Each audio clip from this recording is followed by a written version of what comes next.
You know that universal feeling of absolute dread?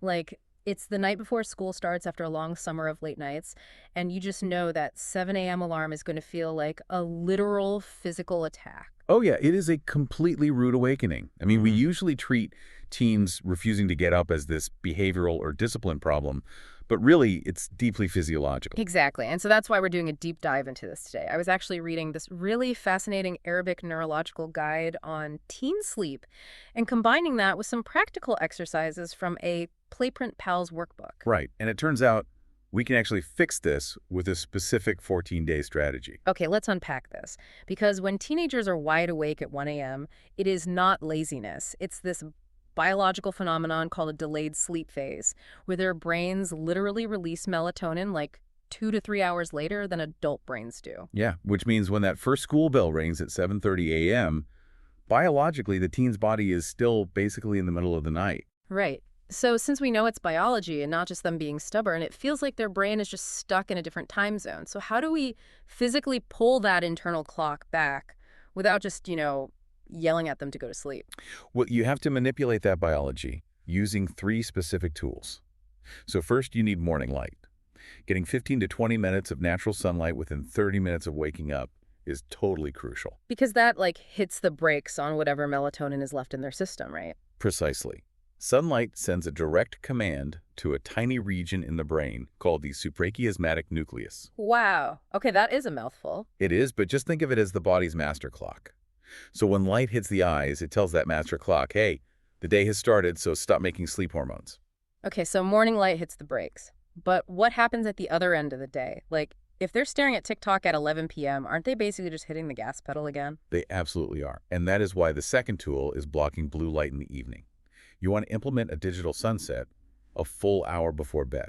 The digital sunset. I like that. Yeah, and have them use blue light glasses by 7 p.m.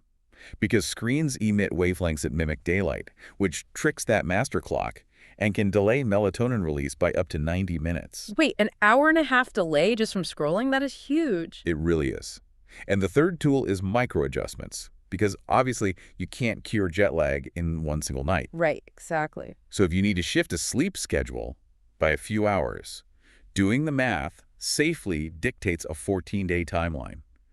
You shift sleep and wake times by just 10 to 15 minutes a day to avoid shocking the system. Okay, so walk me through the timeline. Sure, so in the first phase, which is days 1 through 4, you track their baseline. You keep their bedtime exactly the same as it has been all summer. Okay, got it. But you wake them up 15 minutes earlier every single day, and you start that digital sunset. Wait, let me stop you right there. So I'm waking them up earlier, but letting them go to bed at the exact same late time. Won't that just result in a completely exhausted and cranky teenager? Oh, it definitely will. But that's actually the whole point. You are deliberately building up what we call sleep pressure. Ah, sneaky. By depriving them of sleep in the morning, they just naturally crave sleep earlier the next night. Exactly. So once they're sufficiently tired, we move into days 5 through 9. This is the acceleration phase. Now you start shifting their bedtime 15 to 20 minutes earlier, too. Makes sense. And you add morning walks in the sun to lock in that morning light. Plus, crucially, you cut all caffeine after 2 p.m. Oh, yeah, because caffeine hangs around in the bloodstream for a really long time, right? Yes, its half-life can be up to 6 hours. So if they have an energy drink at 4 p.m., half of that caffeine is still keeping their master clock awake at 10 p.m. Good luck prying an iced coffee out of a teenager's hands, but the logic is totally undeniable. So then by days 10 to 12, we're getting really close to the school schedule. Very close. Here you start layering in environmental cues, like a dark, cool room around 18 to 20 degrees Celsius. Why that specific temperature, though? Well, the body's core temperature needs to physically drop by about 2 degrees to initiate sleep. So you're mimicking the natural temperature drop of a sunset.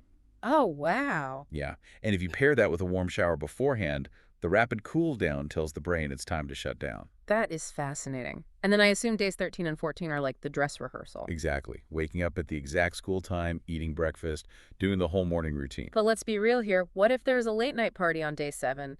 Does one weekend slip up ruin the entire 14 days of work? No, not at all.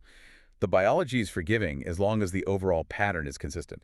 If you slip up, just restart the next day. One bad night doesn't break the reset. Okay, that's reassuring. So, what does this all mean for you listening? It really means working with biology instead of fighting it. It's about replacing arguments and stress with a gradual, empowering routine. Totally.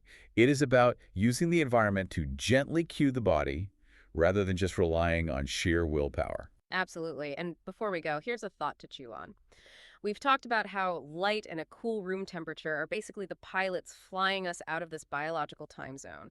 It makes you wonder, if those external cues can hack our internal clocks so effectively, how drastically might changing our daily eating windows act as the navigation system guiding the plane?